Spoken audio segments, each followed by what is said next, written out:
inspiring sound. K-Light FM.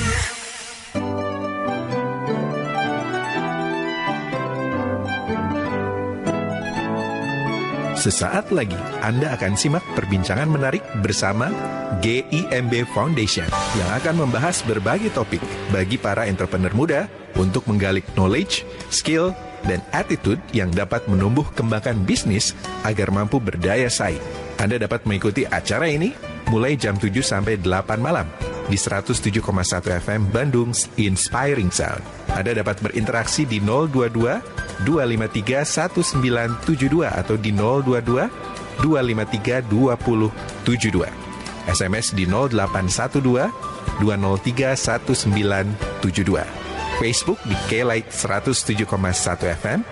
Follow Twitter di @1071KLightFM. Streaming di www.1071klitefm.com. Selamat mengikuti. Selamat malam sahabat K-Light. Selamat malam juga Pamer. Selamat malam sahabat Kujang. Selamat malam sahabat K-Light dimanapun berada. Dimanapun berada ya. Pasti sebagian masih di mobil. Damang Kang Adap. Luar biasa kan. Luar biasa ya. Betul. Saya mau menyapa teman saya yang ada di planet Mars, di bulan, kan di mana-mana. Enggak. Bercanda Kang, bercanda. Itu tandanya saya masih sehat Kang. Kalau masih bisa bercanda. Betul. Dan seperti biasa sahabat K-Light, dalam Belbis malam hari ini kita akan mendapatkan tips-tips dari Pamer. Ya. Dan kalau kemarin kita sempat bincang-bincang masalah keuangan ya, Betul Pamer sekali. ya. Betul sekali. Nah, malam Kujang. hari ini kita akan mengajak Anda semua sahabat K-Light untuk menyimak tips dalam melakukan penjualan. Betul. Ya sebenarnya sahabat-sahabat K-Light masih bisa baca kok summary yang kita diskusikan kemarin di belbisonradio.com. belbisonradio.com. Masih ada. Di situ kita bikin summary-nya, tip-tipnya masih ingat 7 tips ya kemarin ya. Ya. Gitu. Itu alhamdulillah kemarin saya dapat respon yang luar biasa juga dari sahabat K-Light. Malam ini Adam juga pasti akan memberikan voucher ya sama pulsa. Ya betul, voucher pulsa kembali. Voucher pulsa kembali. Luar biasa. Tapi jangan sampai ada nomor sahabat Kujang di situ ya. Pasti khusus buat sahabat-sahabat K-Light ya. Pasti khusus buat sahabat Belbis K-Light ya yang selalu Dan selain setia. voucher ada buku juga Pak. Ya, Betul, oke, ada oke. buku dari Pak Medi Sahindi dan Pak Gunto. Yap. Bukunya sungguh inspiratif, sangat menarik. Yang pasti ketika kita baca buku itu kita akan tahu gitu apa sih yang harus disinergikan untuk menjadi seorang entrepreneur yang hebat itu. Jadi tidak hanya cepat tapi bisa melakukan percepatan. Nah, karena disitulah sinergi itu yang penting. Salah satunya sinergi itu kalau kita di dalam malam ini kita tidak melakukan sinergi, salah satu tips dalam penjualan kita tidak akan berhasil. Kemarin ngomong-ngomong buku, kemarin Kang Adam sempat cerita ya Kang ya. Hanya ada satu buku yang bisa membuat Kang Adam menangis terseduh-seduh katanya Pak. Oh, gitu? Buku apa tuh? Ya. Buku apa tuh? Buku tabungan katanya. Oh, Enggak. nggak salah maksudnya. Enggak salah. Luar biasa sahabat Kujang. Saya tuh sering dimarahin sama pegawai bank gitu. Kan biasanya buku tabungan tuh harus di print katanya kan. Yap. Oh saya kalau tiap kali lewat bank itu saya minta print. Pak, dia nggak bisa di print. Kenapa? Bapak nggak melakukan transaksi apa-apa. Oh, aduh, bikin malu aja. Saking penuhnya gitu. Saking penuhnya, tapi memang saking nggak ada transaksi gitu ya. Baik. Oke, sahabat K-Light, kalau ada hal-hal yang perlu Anda tanyakan atau perlu Anda diskusikan, silakan saja Anda bisa kirim SMS ke 0812-203-1972 atau telepon ke 253-1972 dan 253-2072. Tips dalam melakukan penjualan. Ya. Sebagus apapun produk kita, kalau nggak bisa dijual ya Cuma. percuma ya Pak Med. Semurah apapun kalau nggak bisa dijual Cuma. juga. Apalagi tahun 2016 sahabat Kujang. Jadi malam ini kita akan sharing sedikit kepada sahabat-sahabat K-Light tentang bagaimana sih tip menjual ya gitu. Ya. Ini saya lebih ke fokus kepada bagaimana sih kita sebagai seorang wirausaha atau entrepreneur, salah satu basic skill yang harus kita miliki adalah bagaimana kemampuan menjual. Kalaupun sahabat-sahabat K-Light sekarang lihat itu ada online atau apa, bagi saya itu adalah toolnya saja, Medianya saja. medianya ya? saja, dan itu lebih ke pengalaman. Tapi yang mau kita bahas malam ini tipsnya adalah lebih bersifat mendasar gitu, bahwa sejatinya seorang wirausaha dia harus benar-benar memahami gitu bahwa menjual itu adalah part of daripada marketing activity. Dan itu harus bisa final objektifnya sahabat Kujang itu kalau dalam konteks AIDA itulah action. Ya. Ada terjadi transaksi pembelian. Transaksi, Gitu. Tapi hati-hati di situ. Kita bukan menjual seperti layaknya orang di pasar tradisional ya. Ya. Tapi yang kita maksud di sini adalah ketika tahun 2016 MEA berlangsung, MEA berjalan, hal dasar yang harus kita pahami ada beberapa poin gitu. Nah, yang pertama boleh langsung sahabat Kujang. Silakan Pak Mas. Silakan, boleh sahabat-sahabat kilat. Dicatat Pak ya. Bagi sahabat kilat dicatat ya. Betul. Nah, yang pertama adalah kalau kita mau melakukan penjualan, kenali konsumen. Bicara masalah kenali konsumen itu bicara bagaimana sih kita sebagai seorang entrepreneur benar-benar memahami knowing your customer. Tren pasar, tren bisnis saat ini benar-benar harus bisa berbasis kepada yang namanya sejauh mana kita tahu pasar kita. Ini menjadi kunci lah, dan ini menjadi dasar untuk kita mencapai yang namanya competitive advantage, sustainable competitive advantage, keunggulan bersaing yang berkelanjutan. Sejauh mana kita mengenal namanya konsumen, disitulah kita akan menjadi unggul. Itulah kenapa kalau sahabat-sahabat kilat mau tahu sekarang dasar keunggulan bersaing orang itu adalah sejauh mana dia paham tentang konsumen, dan itu basisnya adalah data. Kalau Adam itu sebagai konsumen, saya akan kenal Adam itu tidak hanya apa yang dia butuhkan, tapi apa yang dia inginkan gitu. Betul, betul. Ini jadi dasar, Adam. Saya ingat kata-kata Pak Mer nih. Pak Mer pernah bilang, apa sih arti dari sebuah produk nih Pak? Oke. Saya masih ingat. Ada yang bilang bahwa produk itu adalah sebuah hasil karya atau apa. Tapi Pak Mer bilang bahwa itu kurang tepat. Produk itu adalah solusi. Nah, inilah yang harus menjadi tips yang namanya nanti adalah tips yang keempat. Oke, kita bahas dulu tips yang pertama nih Pak. Tips keempat, Pak Kunto sudah bergabung Oh bersama iya kita. iya. Pamer, Oke. Apa kabar Pak Kunto? Assalamualaikum. Waalaikumsalam warahmatullahi wabarakatuh. Ini yang menjanjikan kemarin ya, saya undang nelpon, Pamer aku akan ke Bandung hari Jumat katanya. Wah, alhamdulillah. Ujuk-ujuk Dam. Sahabat Masih di kantor ini. Nah, inilah ya. Nanti bilangnya nggak diajakin. Saya masih di kantor. Makanya saya bilang dulu sama Pak Mer kalau Jumat ada di Bandung. Soalnya nggak diajakin sama Pak Adam. Saya. Apa kabar Pak Kunto? Baik Pak, baik. Alhamdulillah. Gimana target tercapai? Alhamdulillah. Laba kita 115%. Subhanallah. Lumayan lah. Selamat ya Pak. Terima kasih. Tinggal syukurannya di Kilait ya.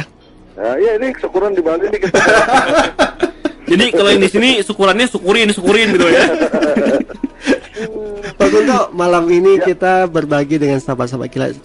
Temanya adalah tips menjual di 2016. Nah, konteks yang kita pakai tetap adalah MEA ya Pak, karena MEA adalah umbrella kita. Tadi saya baru memulai, sebenarnya kita punya 7 tip Pak, tapi saya ingin sharing juga dengan Bapak sedikit. Tadi kita baru memulai 1 Pak, tip pertama kenali konsumen Anda ya gitu. Mungkin dari Bapak sedikit Pak, dari pengalaman Bapak bagaimana sih menjual supaya langsung tembus, langsung action orang membeli gitu ya Pak ya. Mau nggak Pak Kunto? Kalau tembus harus double Pak. Itu 2 lagi ya. Ini target kalau tembus terus double ya gitu. Bukan double makannya Dam. Iya gitu. Mau nggak Pak Kunto? Iya, kalau tadi kita bicara tadi apa? Selling. Kenali konsumen. Kenali konsumen, betul. Justru kalau menurut saya untuk entrepreneur satu itu memang betul. Tapi kita tidak boleh lupa juga kekuatan yang kita miliki apa. Pertama kekuatan produk kita. Kekuatan produk kita bertahan di tengah persaingan. Nah, bagaimana dia bisa adaptif terhadap setiap perubahan. Itu produk-produk kita nih, fleksibel intinya. Yang kedua, manpower kita. Apa kekuatan SDM yang kita punya. Bukan kekuatan jumlah ya, tapi kemampuan dan kompetensi. Karena kemampuan kita mengenali konsumen itu justru asalnya dari kompetensi si penjual. Yep. Kalau misalkan si manpowernya atau SDM kita tidak punya kompetensi untuk menarik, maka kita tidak akan bisa menarik konsumen kita. Apa yang mereka mau, apa yang mereka inginkan, apa yang mereka butuhkan, itu intinya adalah dari riset awal tergantung pada kemampuan si SDM-nya. Gitu. Jadi kalau misalkan seperti kita awal, bagaimana contoh misalkan dulu pada saat saya masuk ke cabang saya pertama, saya kenali potensi dulu. Seberapa besar staff saya mampu menerima tantangan dari saya.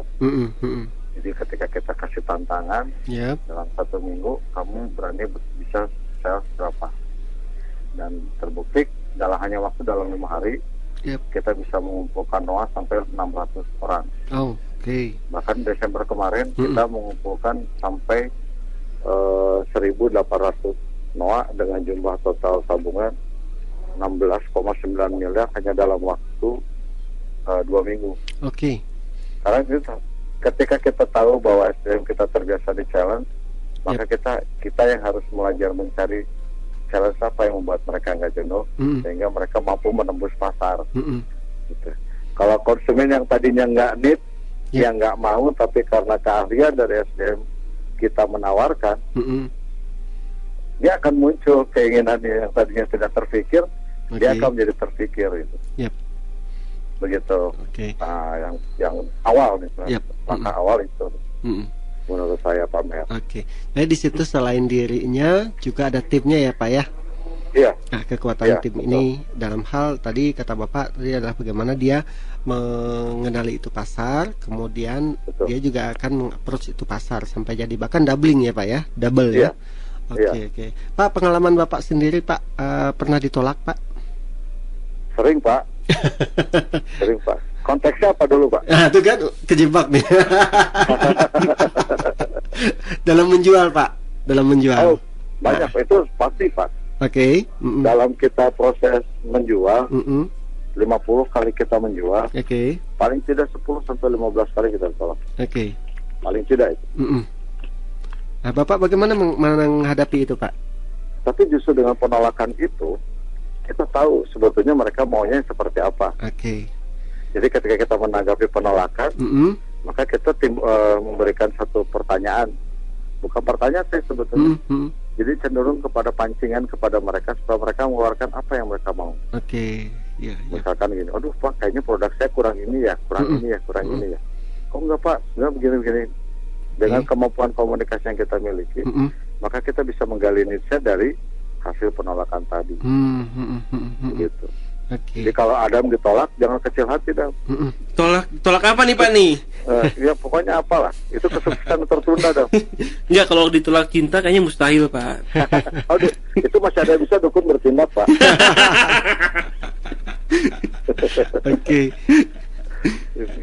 Begitu, Pak. Sangat menarik ya, Pak Mer, apa yang disampaikan Pak Kunto. Kalau kita harus perbandingkan nih, Pak, antara produk dan penjualnya, mana yang lebih penting, Pak? Itu saya urut secara ranking, atau saya pilih salah satu? Urut ranking. Nah, ranking. Seperti tadi saya bilang, kalau produk bisa saja produk itu sama. Tapi kalau penjual itu bisa mengubah produk yang sama menjadi punya value yang berbeda buat konsumennya. Jadi kalau gitu, misalkan satu orang menjual motor dengan harga yang sama, dua orang penjual menjual harga dengan motor dengan harga yang sama. Si penjual mempunyai dua orang sales itu punya fee yang sama. Tapi kalau penjualnya dia tidak bisa menjual dengan baik, dia akan kena misalkan satu menjualnya, misalnya memang menjual dengan harga segini, diskon yang saya diberikan oleh kantor segini, bonusnya ini Pak, silakan Bapak ambil. Datang salesnya satu lagi, Pak silakan ini ada motor, cc-nya begini, diskonnya ini segini, hadiahnya segini. Nah, tapi ketika dia datang, dia bawa merchandise, bawa tisu, atau dia bawa kue, atau bawa apa? Kira-kira Pak Mes pilih yang mana? Saya pasti yang menawarkan nilai lebih, Pak. Betul. Barangnya sama ya, Pak ya? Yap, betul. Tapi penjualnya beda. Iya, betul. Iya. Jadi dengan jawaban dengan kasus real seperti itu, menurut Bapak yang mana di ranking 1 kan? Ya, manpowernya ya, Pak. Itu. Oke. Itu yang paling. Makanya mereka kita rubah menjadi human capital, bukan human resources. Oke. Nah, basisnya itu adalah bagaimana knowledge, skill, attitude-nya ya, Pak ya? Ya, betul. Oke. Kang Adam, ada yang mau dikomentari? Malah selfie Karena saya. nggak ada quote yang bisa dicontek, Pak Adam, Kang Adam. Ya, Nggak ada quote yang bisa Kang Adam contek kali ini. gitu ya. Oh, emang saya hobi mencontek, Pak? Saya nggak hobi contek, Pak. Saya cuma hobi plagiat. Oke, Pak. Terima kasih ya Pak Kunto. Oke, atas waktunya, sukses terus ya Pak. Tinggal kalau Bapak ke Bandung kita syukuran di sini. Ya, insya Allah mungkin saya minggu depan ya. Siap. Minggu depan, syukuran, Pak. Gimana Pak? Adam syukur tambah gemuk. syukurin gitu ya. Terima kasih ya Pak Kunto. Ya, makasih, sukses Pak. Bapak. Assalamualaikum. Nah, sahabat-sahabat Keylight, apa yang sampaikan Pak Kunto menurut saya itu adalah next tips yang harus kita lakukan. Ya memang hal mendasar yang harus kita pahami saat ini. Kenapa? Kalau saya sekarang strateginya adalah kita bicara tentang harus outward looking, sahabat Keylight. Kenapa saya bilang outward looking? Supaya kita kenal apa yang mau pasar kita tuh siapa sih gitu, apa yang mereka mau. Mereka punya kebutuhan, keinginan, dan permintaan. Nah itu masing-masing mereka berbeda. Nah, oke, Pamer, sebelum dilanjut ya Pamer, saya ada sedikit pertanyaan nih tentang semisal nih ya. Sebelum tips yang kedua, bagaimana nasib dari produk-produk dengan inovasi terbarukan? Oke, bicara inovasi itu masuknya nanti adalah yang ketiga ya, gitu. Maaf, yang keempat. Bagaimana sejatinya seorang entrepreneur itu harus menawarkan sebuah produk yang unggul. Jadi inovasi itu harus unggul, harus menjawab dulu yang kedua tipsnya. Oke. Tips yang kedua itu adalah kenali pesaing gitu. Kenali pesaing. Saya sama dengan Pak Kunto tadi sampaikan gitu bahwa kita harus yakin dengan produk kita tuh, tapi basisnya pasti harus pesaing. Konsumen dan pesaing ini harus kita awasi terus gitu. Mereka maunya apa sih gitu. Kalau pesaing kan mereka offering apa, mereka menawarkan apa gitu. Contoh kemarin kita banyak anak-anak GMB sekarang kita arahin, kenali pesaing Anda gitu. Mereka menawarkan apa gitu. Nah ini jadi patokan sahabat Kujang, sahabat Adam, sama sahabat-sahabat Keylight. Dua ini harus jadi dasar buat kita dalam memahami penjualan di tahun 2016 ini. MEA itu adalah salah satu indikatornya sejauh mana kita bisa mengenali yang namanya apa need, want, and demand dari konsumen dan apa yang ditawarkan oleh pesaing gitu. Kenapa? Nah, ini yang ketiga, kita harus menawarkan produk yang unggul daripada pesaing. Nah itu yang sampaikan Pak Kunto tadi. Sejauh mana produk kita unggul daripada pesaing?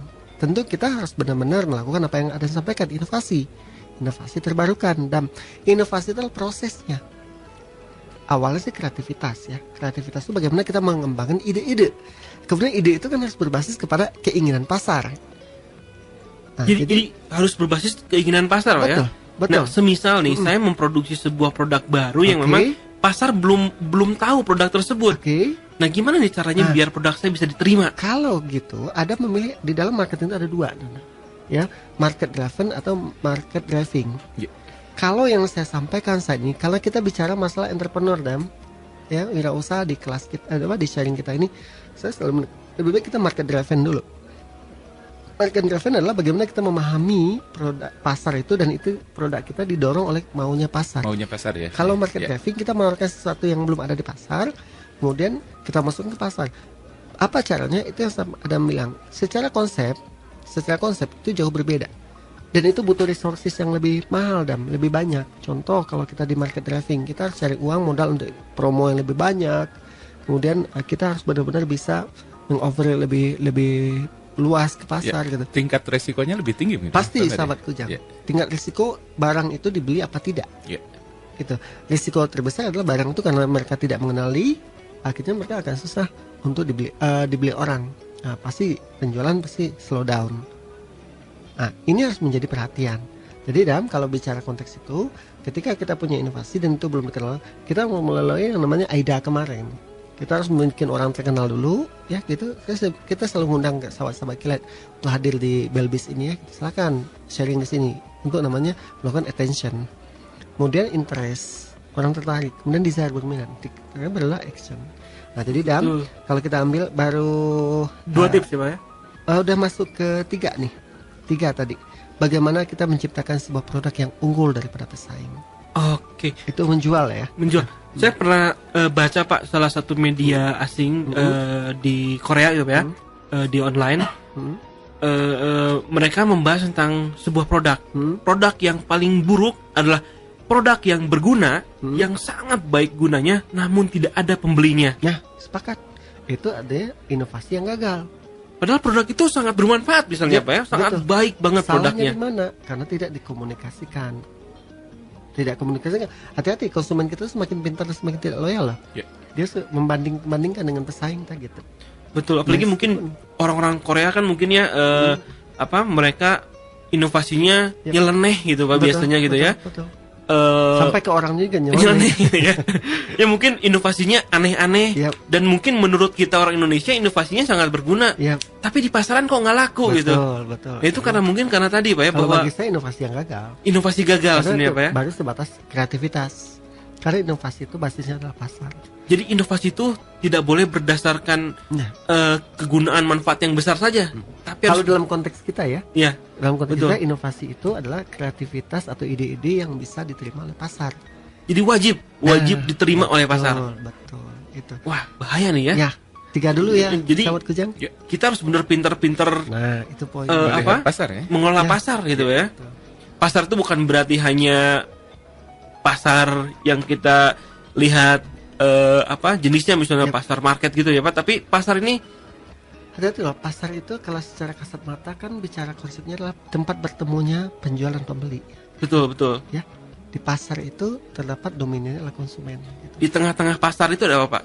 Di tengah-tengah pasar disitulah bagaimana disitu bisa jadi media untuk mempertemukan mereka. Sekarang kan marketplace. Betul. Ada media di tengahnya gitu. Nah situ kalau di tengah pasar tuh nanti ada yang namanya broker kan ya gitu. Kalau saya sih di tengah pasar tuh ada es Pak. Apa? Iya, kalau nggak ada es jadi Pak Ar. Oh iya. Kuis dam. Oke. Oke, kuis kali ini pertanyaannya adalah sudah saya sampaikan tadi di awal. Pak Medisa itu waktu itu saya pernah mendengar tentang apa sih produk itu? Ya, produk itu sejatinya adalah sebuah solusi. Nah, pertanyaannya, apa itu produk? Ada menjebak saya nih. Jadi buat sahabat Kilat, silahkan jawab pertanyaan ini. Apa arti sejatinya sebuah produk? Produk itu mendukung bebek. Itu produk betul. Kalau ayam procik ya. Aduh, itu ingat waktu kampanye dulu Kang, gitu ada projo gitu ya. Produk procik. Ya buat sahabat Kilat nih, silahkan SMS ke nomor 08. Saya nggak hafal nomornya. 0812 Yap. 203 1972. Nggak kelihatan saya. 0812 203 1972. Oke, formatnya Kang, jangan lupa Kang ya. Nama, alamat, usia sama jawaban ya. Sama jawaban dan jenis kelamin, jadi kita nggak salah apakah ini Mbak atau Mas gitu. Yang namanya di tengah, di abu-abu ya. Diabu-abukan, betul. Itu kalau Nita sih udah pastikan perempuan. Jangan nyindir Meriza dong. Enggak juga. Yang perempuan tuh Sa Pak gitu. Ini kan Z gitu, beda gitu. Betul. Tapi gimana nih caranya biar saya bisa jadi member Kilat nih Kang Kujang nih? Ada yang saya harus kirim nggak ke Kilat nih? Ketika Anda belum menjadi sahabat Kilat, belum menjadi member atau registrasi, biasanya ada otomatis replay dari SMS yang dikirim. Itu minta untuk menyebutkan, membalas gitu ya, membalas dengan format yang sudah disebutkan di situ. Otomatis ada bagusnya ya berarti ya. Harus ikut berpartisipasi ya tentunya ya. Jadi nanti kita akan tahu gitu. Oh, ini Akang yang kemarin tanya gitu ya. Mungkin seperti misalnya teman-teman kita yang setia nih kayak Kang Rubianta ya. Kang Rubianta ini sungguh setia banget nih dalam setiap Belbis di Keylight ini. Beliau selalu mendengarkan terima kasih Kang Rubianta. Nah ini ada Kang Siswandi nih, Kang Siswandi juga sama nih. Terima kasih Kang Siswandi sudah menjadi pendengar setia Belbis di Radio Keylight FM. Oke, Pamer, tips selanjutnya dong Pamer sebelum. Tapi kita akan undang lagi ya untuk sahabat Keylight. Silakan kalaupun ada yang akan ditanyakan, yang akan didiskusikan. Betul. Selain menjawab kuis, Anda bisa SMS juga ke nomor tadi 0812 203 1972 atau SMS ke 081 ke 253 1972 dan 253 2072 melalui telepon. Saking semangatnya Kang Kujang. Oke, baik sahabat-sahabat Keylight. Jadi kita udah 3 ya. Satu adalah kenali konsumen dengan sebaik mungkin, karena tanpa itu saya yakin penjualan gak akan bagus ya gitu. Kemudian kenali juga pesaing, karena dari pesaing inilah kita bisa mengetahui apa sih yang ditawarkan oleh pesaing. Kemudian itu menjadi basis buat kita untuk melakukan yang namanya perbandingan, dan pastinya kita harus membuat produk yang lebih unggul daripada pesaing tersebut. Sudah basis ini dibutuhkan oleh konsumen, kemudian dia lebih baik daripada pesaing. Yang keempat, sahabat Pamer, mungkin bagaimana cara untuk melakukan sebuah riset kan sepertinya ini yang menjadi kata kunci ya. Agak susah gitu Pamer ya. Boleh. Ada tips untuk mengenali pesaing yang paling sederhana itu seperti apa Pamer? Boleh, sahabat Kujang. Kalau saya di GMB Foundation atau GMB Entrepreneur School, saya selalu menekankan gini, sahabat-sahabat Keylight, kalau ketika bicara yang namanya kita harus mengenal pesaing, hal mendasar yang harus kita pahami adalah kita harus melakukan riset. Risetnya pasti riset kecil-kecilan ya gitu, karena memang kita bermulai kecil-kecilan sahabat Kujang ya gitu. Nah, hal yang mendasar kita harus benar-benar menggunakan tool yang sederhana aja dulu ya gitu. Tool yang biasa kita lakukan itu adalah satu, melakukan observasi. Observasi lah apa yang dilakukan oleh pesaing, apa yang ditawarkan oleh pesaing kepada konsumennya gitu. Karena itu dasarnya. Kalau observasi kan kita melihat, mendengar, merasakan ya sahabat Kujang ya gitu. Saya pengen mengobservasi yang namanya rumah makan oleh pesaing saya itu gitu. Saya observasi, saya datang ke sana ya gitu. Saya lihat, saya rasakan, saya dengar gitu ya. Itu menjadi dasar salah satu tool buat kita mengumpulkan data. Yang kedua, kita bisa melakukan wawancara sahabat Kujang. Wawancara dengan siapa? Bisa jadi konsumen. Misalnya sahabat Kujang misalnya konsumen di satu rumah makan. Saya kan nanya gitu sahabat Kujang. Sahabat Kujang, menurut Akang gimana makanannya? Gimana pelayanannya? Oh, Pamer gini-gini. Saya dapatkan informasi gitu. Nah, yang ketiga adalah bisa jadi juga kita melakukan yang namanya kuesioner. Dengan bikin pertanyaan terstruktur, mereka jawab, itu kan menjadi dasar. Yang keempat, ini yang paling tinggi itu sahabat Kujang adalah melakukan namanya marketing intelijen.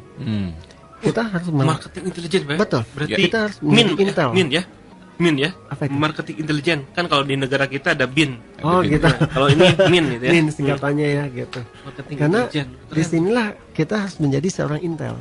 Bicara intel adalah bagaimana kita benar-benar masuk ke dalam sehingga kita bisa benar-benar. Contoh kalau bisa produk ya, kita tadi bicara produk itu adalah sebuah solusi ya gitu.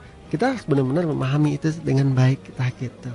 Itu sahabat Kujang. Jadi dengan 4 cara itu bisa kita lakukan. Sebenarnya sejatinya gampang kok cari data sekarang di internet bisa ya, dengan diskusi bisa, wawancara bisa ya gitu. Relatif terbuka sekarang masalah data. Ya, dengan sampel yang paling sederhana juga bisa ya. Betul sekali. Jadi kita harus benar-benar memahami masalah dari konsumen, Kang ya. Konsumen misalnya punya masalah nih. Masalahnya pertama, mereka itu kesulitan dalam mendapatkan air bersih. Maka kita sebagai entrepreneur kita harus bisa membuat itu sebagai sebuah solusi gitu ya. Memberikan solusi gitu. Oke, Kang Ujang minum jadi ya. Ingat air bersih jadi minum ya. Jadi memang setuju banget bahwa produk itu adalah sejatinya adalah sebuah solusi. Kenapa Kang? Lagi minum jangan ditanya. Gitu ya. Dolaka Kang ini. Aduh. Jadi memang kepikiran juga Kang ya, khususnya bagi para entrepreneur itu kalau membuat sebuah produk yang baru itu harus berdasarkan solusi Kang. Jangan sampai mereka tuh buat produk hanya karena tren, asal-asalan, asal beken kan gitu. Biasanya, nah ini kadang-kadang orang membuat sesuatu itu atas rela sendiri aja gitu ya. Iya, gimana gue orang produk-produk gue gitu. Dan merasa bangga dengan produknya, saking pedenya merasa orang lain juga membutuhkan gitu. Iya betul. Kan? Belum tentu betul sekali. Bisa jadi malah orang lain menganggap itu bukan sebuah solusi buat masalah mereka gitu kan. Itu mah ngakalin aja ya, gitu. Atau mungkin juga solusi, tapi solusi ini sebetulnya sudah dipenuhi dari produk yang lain. Yang mungkin bisa jadi biayanya lebih murah, value-nya lebih tinggi juga. Ini gimana tips yang keempat? Ini tips yang keempat, Dam. Gimana tuh Pamer? Bahwa kalau boleh dibilang sahabat Kujang, memang tadi kita bicara masalah produk itu adalah sebuah solusi ya gitu. Namun demikian ke depan produk ini harus lebih tinggi lagi, yang disebut dengan yang namanya value, nilai. Ini harus menjadi perhatian buat sahabat-sahabat kita, bahwa besok kita nggak boleh lagi bilang kita jualan produk, kita jualan makanan, kita jualan yang namanya minuman, kita jualan baju, tak boleh lagi. Yang kita jual adalah nilai, value. Value ini harus jadi basis buat kita. Itu yang kita tawarkan. Jadi kalau sahabat-sahabat kita bicara masalah tips di 2016 ini, 2016 ini kita benar-benar jualan value. Ya. Kita jualan value ke orang Singapura, kita jualan value kepada. Value itu apa? Value itu adalah perbandingan antara benefit dengan cost. Ya, orang itu akan mencari yang namanya superior value. Value yang lebih unggul daripada siapa? Saing. Nah, berikanlah benefit setinggi-tingginya, cost yang serendah-rendahnya. Nah, benefit itu ada 4 gitu di dalam marketing. Satu yang namanya barang itu sendiri, yang kedua disebut dengan jasa, yang ketiga orang, yang keempat adalah image.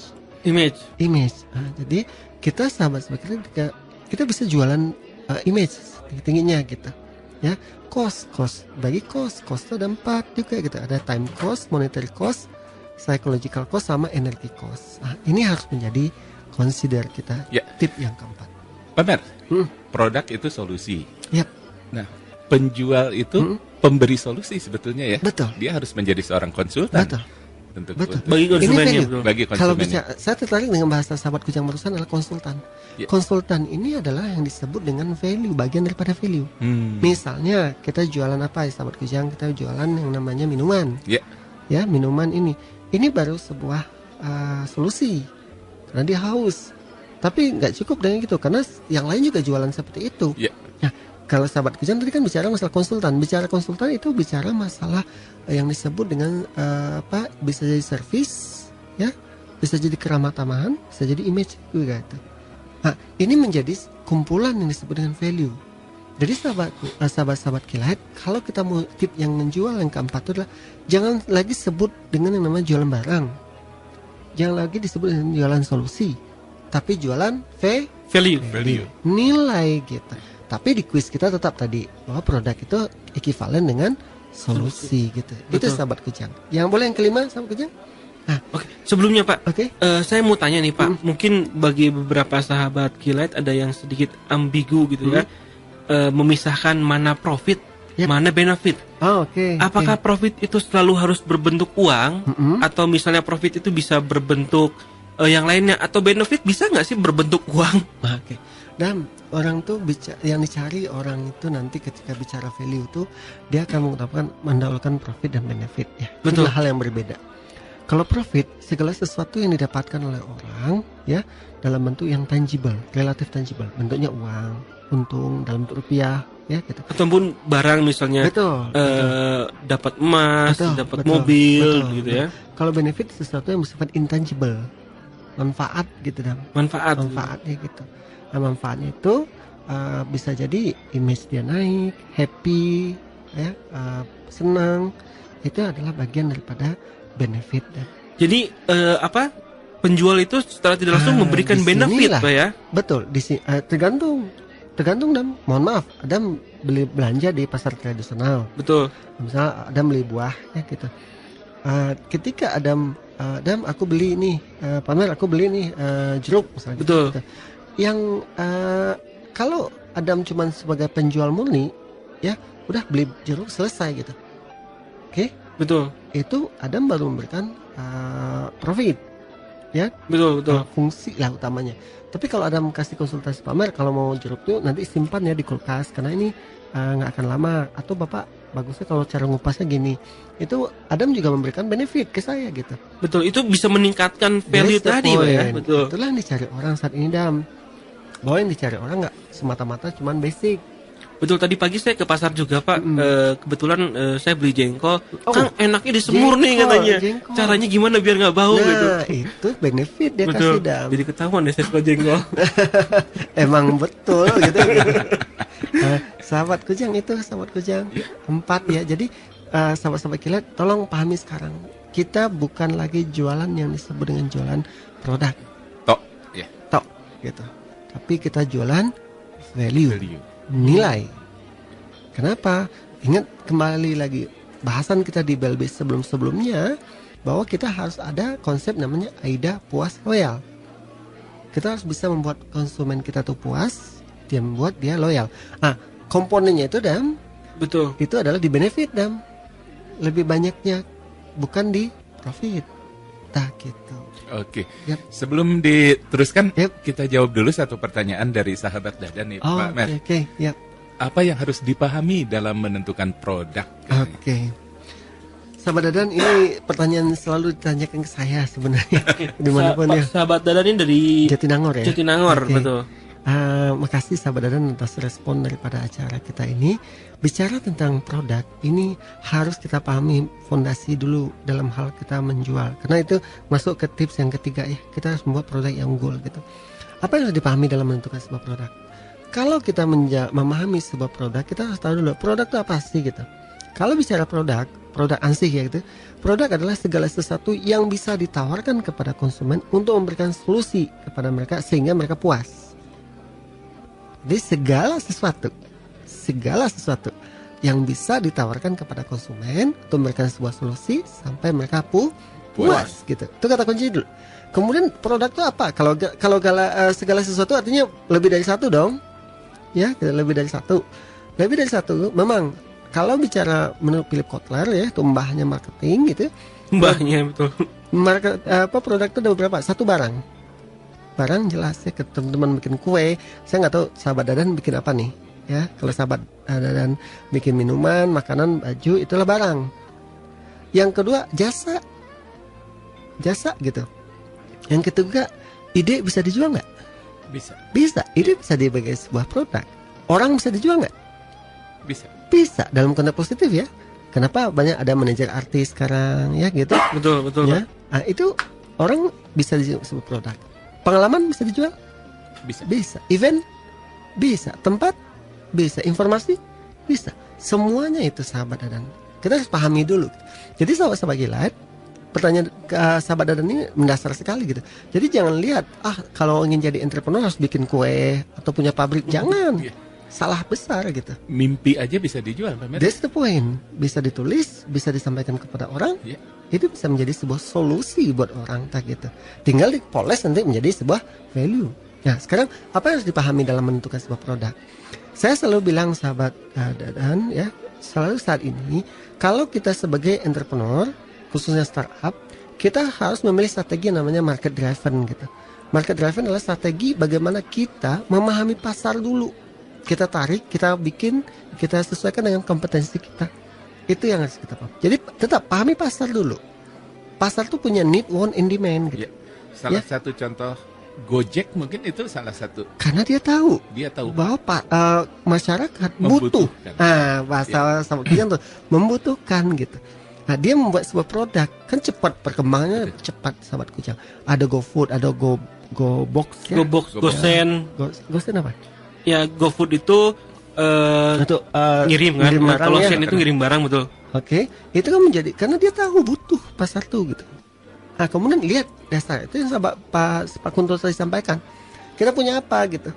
Kita punya apa? Disitulah kita offering. Ingat kata bahwa kuis Adam tadi produk itu ekuivalen atau sama dengan solusi. Nah, sahabat Dadan harus bisa paham produk yang kita bikin ini harus memberikan sebuah solusi. Itu basic loh, Dam. Jadi gini Pak, misalnya seorang entrepreneur bersikap idealis, gimana tuh Pak? Oke, disinilah saya selalu bilang sahabat-sahabat Kujang dan sahabat kilat, tadi pilihan harus dua, jelas ya. Apakah kita mau market driving atau market driven? Kalau bicara masalah idealis, itu sah-sah saja kok. Artinya apa? Secara tidak sadar dia memilih adalah market driving, dia mendorong pasar. Tapi hati-hati, ada konsekuensi dari setiap pilihan strategi. Artinya apa? Dia di situ harus benar-benar mengintroduce produk dia lagi ke banyak orang, butuh modal besar gitu ya. Hanya masalahnya dia menjadi entrepreneur itu apa dulu nih? Basisnya. Apakah butuh? Bakatku butuh gitu ya. Artinya itu necessity base gitu. Ya? Atau bakat peluang. Tapi bisa jadi mungkin orang-orang idealis ini jadi perusak pasar, Pak. Bisa jadi, tapi hati-hati. Kalau buat kita setiap bisnis jangan lihat negatifnya selalu. Pasti ada peluang di balik itu ya gitu. Betul. Harus ada benar-benar bagaimana kita memahami bahwa setiap itu tuh ada nilai yang bisa kita manfaatkan, ada peluang yang kita manfaatkan. Betul. Jadi sahabat Dadan tadi, sahabat Kujang ya, kita pahami maunya pasar, kemudian kita lari, kita punya apa, kita embed gitu, kita rumuskan, kita kemas itu produk, kayak gitu. Itu nanti sahabat Dadan akan lari, nanti kita lihat, kita tawarkan produk itu yang berkualitas pastinya ya gitu. Betul. Solusi yang diberikan kepada konsumen itu juga harus yang berkualitas gitu. Sahabat Dadan ini udah beberapa kali ya. Jadi pendengar di Kilat ini. Terima kasih banget Kang Dadan ya. Dadan ya. Gitu. Nah ini ada Mbak Ayla nih. Kayaknya beliau beberapa minggu ini intens nih menghubungi Belbis di Kilat nih. Beliau bertanya nih Pamer nih ya, di mana posisi karakter dalam penentuan produk konsumtif, misalnya pakaian, fashion. Terima kasih dari Ayla di Raja Wali. Di mana posisi karakter dalam penentuan produk? Saya ini agak ambigu pertanyaannya. Karakter apa dulu nih ya gitu? Mungkin sahabat Ayla bisa menjawab. Posisi karakter, apakah karakter konsumen, ya, atau karakter daripada produk yang kita tawarkan? Ini dua perspektif yang berbeda nih. Saya coba menjawab dari dua perspektif itu ya. Dan kasihan sahabat Ayla ya gitu. Sahabat Ayla bicara, saya jadi teringat pertanyaan sahabat Ayla ini benar-benar kunci sebenarnya gitu. Saya menjawab dari perspektif entrepreneur dulu deh. Ya. Siap. Dari perspektif entrepreneur, misalnya produknya pakaian atau fashion ya gitu.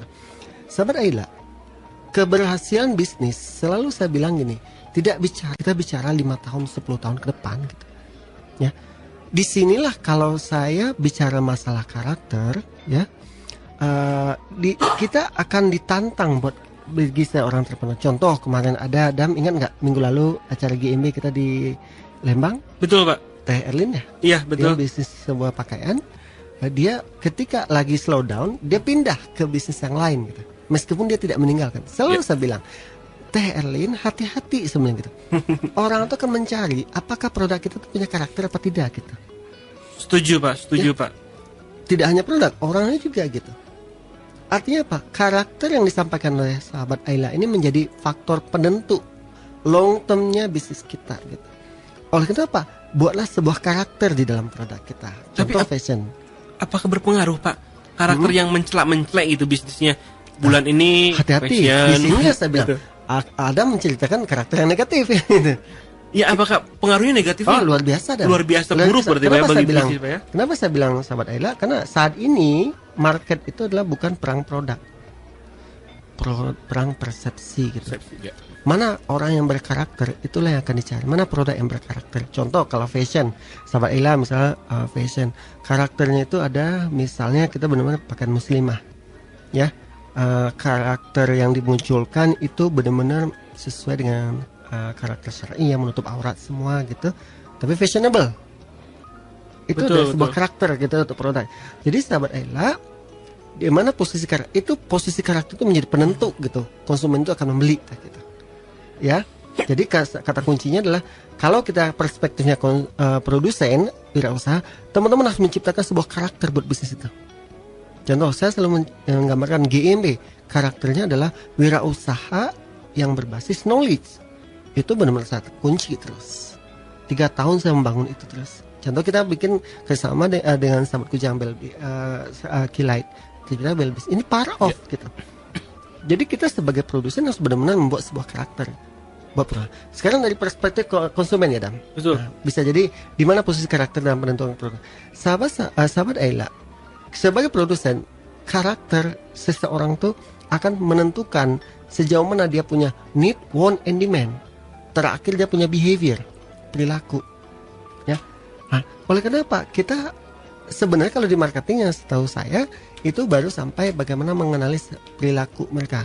Itu segmentasi yang keempat setelah geografi, demografi, psikografi, ya, behavior. Nah, karakter betul itu akan menjadi penentu bagi konsumen tentang bagaimana dia memutuskan atau decision making, purchasing proses dia melakukan pembelian barang, ya. Proses dia melakukan pembelian barang. Karakter itu penentu. Contoh Adam punya karakter seperti apa ya gitu. Karakter itu di mana sih sahabat Kujang? Ada di dalam diri kan ya. Yeah. Dan itu nggak tampak.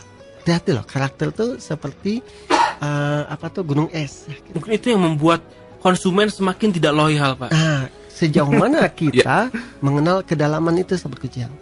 Saya kenal sahabat Kujang hampir 2 tahun. Ya, sahabat Kujang kenal saya hampir 2 tahun. Sedikit banyak sahabat Kujang pasti lebih tahu daripada penyiar-penyiar lain tentang saya. Gitu. Sebaliknya begitu, gitu. Mengenali karakter konsumen juga sangat penting ya. Point. Itulah poinnya. Beberapa produk mungkin bisa jadi contoh ya ketika mereka mengenali karakter konsumennya. Apapun yang dikeluarkan itu selalu pasti akan langsung dibeli. Selalu disambut dengan antusias gitu. Nah, di sini saya jadi teringat sahabat Ayla itu yang disebut dengan one-to-one marketing. Saat ini adalah one-to-one marketing. One-to-one marketing adalah bagaimana setiap konsumen itu harus benar-benar kita kenali dengan baik, gitu ya. Tapi Pak, ini ada sedikit problem nih Pak. Misalnya ya, konsumen masyarakat di Kota Bandung misalnya, mereka itu senang makanan-makanan yang unik dan nyeleneh. Otomatis para entrepreneur itu ini karakter loh, hati-hati. Itu karakter Pak ya. Contoh. Betul. Itu contoh karakter. Nah itu karakter konsumen Pak ya.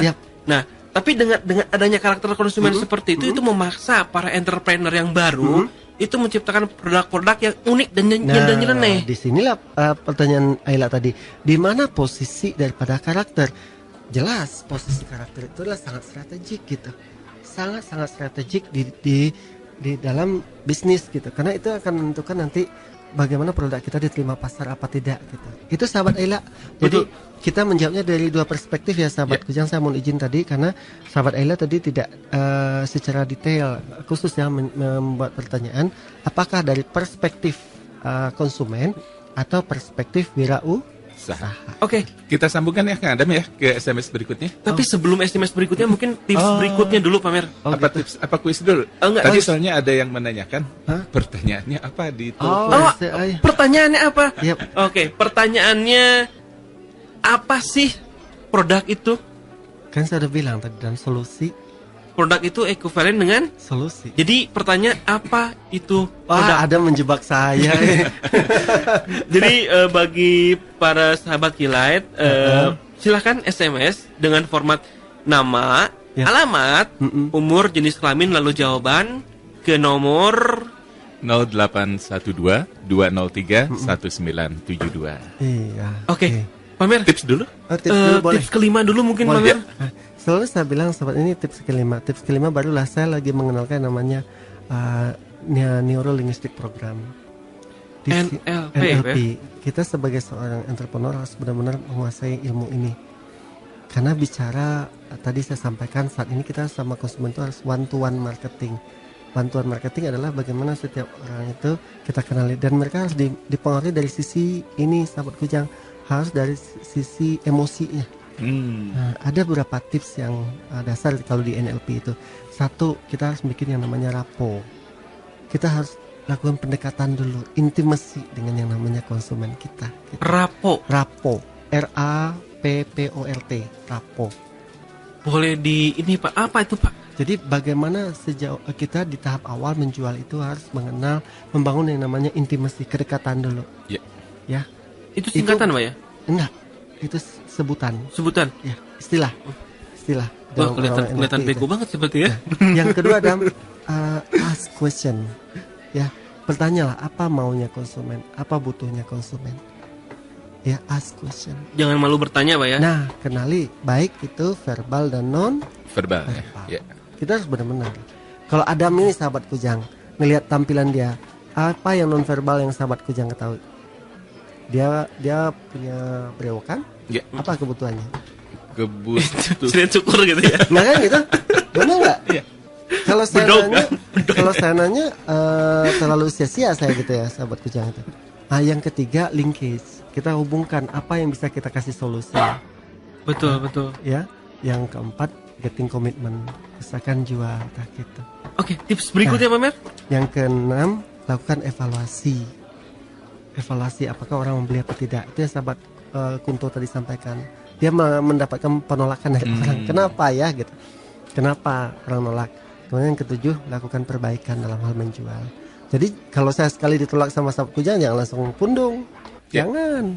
Lakukan evaluasi. Apa yang kurang? Betul. Itu yang saya lakukan kepada mantan pacar saya, Pak. Oh, gitu. Okay. Jadi saya harus evaluasi diri. Kenapa saya ditolak terus gitu kan? Saya jadi tertarik sama Kujang. Kalau Adam udah bicara masalah mantan pacar, saya jadi tertarik. Pada hakikatnya menjual itu adalah untuk semua. Karena tadi produk semua ya, segala sesuatu. Betul. Ya, segala sesuatu yang bisa ditawarkan kepada konsumen yang memberikan solusi sampai mereka puas. 7 sahabat Kujang. Oke, Pak Mer. 7 solusi kayaknya bisa, mudah-mudahan bisa membantu nih sahabat Keylight dalam mengatasi permasalahan penjualannya, betul ya. Nah, ini ada pertanyaan nih dari Kang Dede nih. Kang Dede, di mana alamatnya Kang Dede ini? Tidak tersebutkan ya? Tidak tersebutkan ya.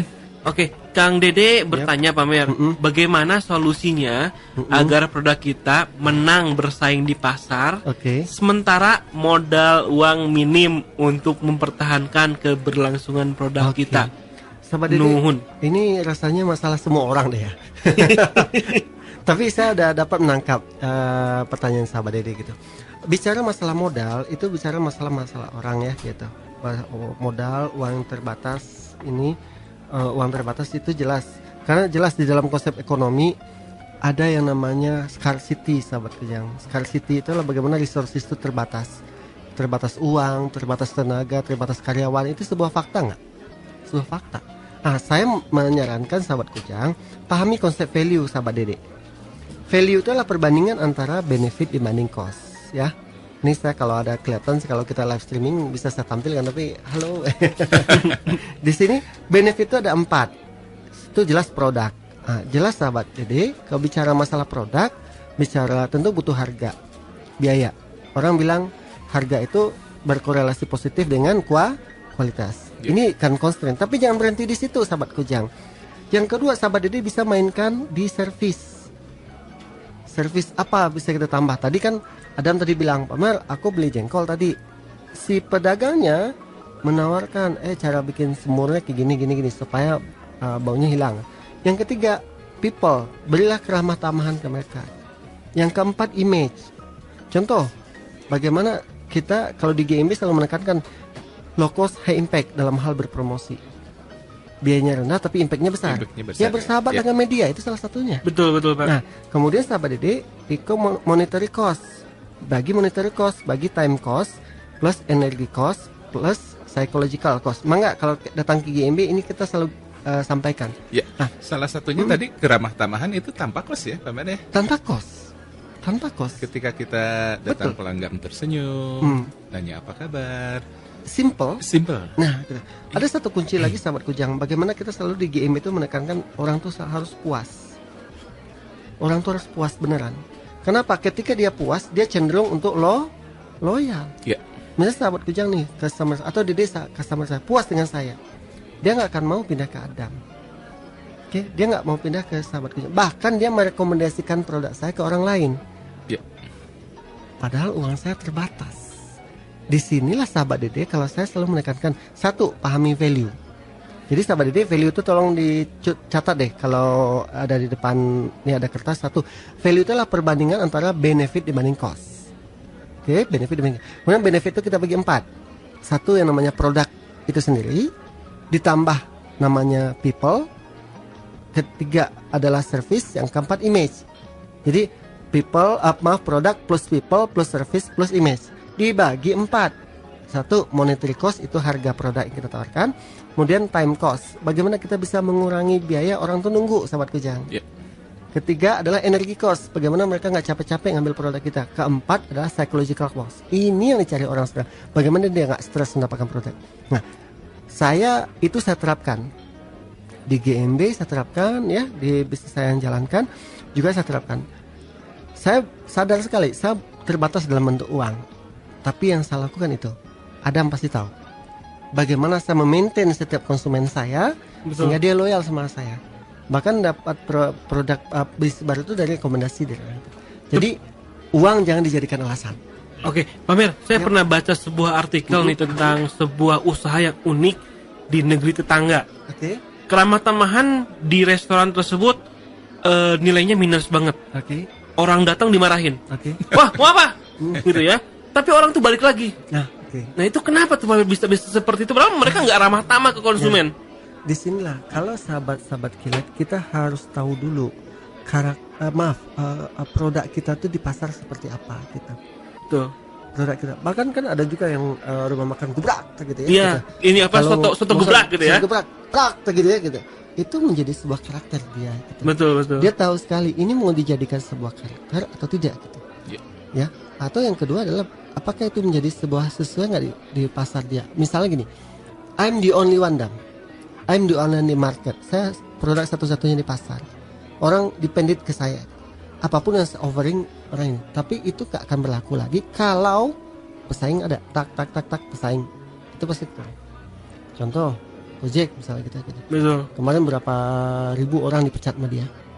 Karena apa? Yang GoFood-nya mulai curang. Masalah, betul. Kan gitu. Itu kenapa? Karena pesaing mulai muncul. Akibatnya si karyawannya kurang, dapatnya akhirnya dia mencoba akal kreativitasnya dapat ya gitu. Meskipun tidak diterima pasar, itu inovasi yang gagal. Ngakalin. Itu kreatif sahabat Kujang tapi tidak inovatif. Kenapa? Dia dipecat kan jadinya gitu. Iya. Nah, itu kenapa terjadi? Karena udah ada pesaing-pesaing lain. Akhirnya pasar kan nyempit jadinya gitu. Nah, yang kedua apakah itu sebuah karakter apa tidak gitu? Betul. Marah-marah kayak gitu. Nah, kenapa? Kalau itu menjadi sebuah karakter yang ingin jadikan masalahnya diterima pasar apa tidak gitu. Kalau menduga di negara tetangga tadi, saya menduga itu diterima oleh pasar. Kenapa? Bisa jadi sesuai juga dengan karakter orang sana gitu. Nah, hati-hati di situ. Oke, nih Pamer, dari Mbak Ayla nih dari Jawa nih, katanya terima kasih katanya, dua-duanya penting untuk saya katanya ya. Dan Mbak Ayla katanya ingin banyak belajar lagi nih katanya tentang ilmu-ilmu kewirausahaan. Ada baiknya nih Mbak Ayla nih datang mungkin langsung ke GIMB Pamer ya. Silakan. Di mana Pamer ya? Kita dari GIMB itu di Grand Surapati Core. Grand Surapati Core, betul. Saham itu Blok F nomor 10 lantai 2. Blok F nomor 10 lantai 2. Iya. Oke, lalu Mbak Ayla mengucapkan terima kasih katanya, hadiah bukunya sudah diterima dari Kilat. Iya. Oke, semoga bermanfaat Mbak ya. Semoga bermanfaat. Betul. Ya gitu. Dibaca Mbak ya. Maka nanti kita juga ada tulisan-tulisan lain lagi tuh di merizahendri.com atau di strabis.com. Silakan gitu. Oke. Ini dari Kang siapa ya? Dari Ayla juga ya? Udah minggu ngobrolin jengkol, lol. Aduh, lol itu apa nolol ya? Bukan, lot of love gitu ya. Aduh. Jadi sahabat-sahabat Kilat semua, rasanya saya berterima kasih juga ya sahabat Kujang ya. Kita alhamdulillah sahabat-sahabat Kilat mulai sadar gitu ya. Kita menjadi seorang entrepreneur itu harus benar-benar berbasis pada knowledge ya. Sahabat Kilat, alhamdulillah mulai. Adam yang nggak sadar-sadar Pak. Saya tuh jangankan sadar, kalau lagi makan saya lupa ingatan Pak. Kadang-kadang lupa, ini udah makan belum ya? Itu sahabat-sahabat Kilat. Jadi kalau bicara tentang yang namanya bisnis ya, khususnya di 2016 kami dari GIMB Foundation dalam kerangka Belbis ini mencoba mengingatkan, ayo di MEA ini kita harus meningkatkan skill dalam penjualan kita. Ada 7, boleh saya sebutkan lagi Adam ya? Boleh Pak. Pertama, sahabat Kilat, kenalilah konsumen. Ya, kenali konsumen dengan baik. Semakin kenal kita dengan konsumen, semakin banyak peluang yang bisa kita tawarkan kepada mereka. Tapi hati-hati, kita harus masuk ke tip kedua, kenali pesaing. Karena pesaing itu menjadi referensi buat kita dalam hal produk tadi. Jangan sampai kita hanya pede saja. Oh ini yang mau konsumen. Kita lupa tetangga kita juga nawarin hal yang itu gitu. Hanya kita juga tidak menjadi pilihan. Yang ketiga adalah produk yang unggul. Ini tadi produk itu harus lebih baik daripada pesaing. Itu. Yang keempat, hati-hati sahabat kilat. Kita bukan lagi menjual produk, tapi menjual value, nilai. Ini yang kita tahu. Karena saya tertarik dengan sahabat Ayla tadi. Sahabat Ayla, nilai itu berkorelasi positif dengan karakter tadi. Ya, dia tidak semata-mata mencari produk ansih, ya, tapi juga mencari yang namanya value. Value itu akan relevan dengan yang namanya karakter itu ya. Yang kelima, nanti kita di GMB juga menekankan kita harus mengenal yang namanya NLP, Neuro Linguistic Program, khususnya bagaimana kita benar-benar memanfaatkan mind setiap konsumen kita gitu. Yang keenam, kita harus melakukan evaluasi terus menerus bagaimana penjualan kita diterima apa tidak. Kenapa? Indikator kita itu adalah AIDA, puas, loyal. Nah, terakhir lakukan perbaikan. Mulai lagi, apakah kita kurang mengenal yang namanya konsumen, apakah kita kurang mengenal pesaing, ataukah kita membuat produk yang belum unggul dari pesaing, atau kemampuan kita menjual yang masih rendah. Nanti bulan depan ketemu lagi di marketing, kita akan saya akan undang sahabat saya nanti membahas namanya sedikit tentang hypnoselling. Nah, Pamer, ingin nanya nih, konsumen adalah raja, Pamer. Oke. Apa tuh? Bisa kita ambil nggak esensinya itu apa tuh? Kalau saya hati-hati di situ ya gitu. Raja tuh kalau orang secara harfiah orang yang selalu dihormati, orang yang selalu dituruti, orang yang selalu dilayani. Hati-hati karena itu salah juga ke sahabat kujang. Kalau kita tidak bisa, ada kalanya kita juga harus memberitahu raja gitu.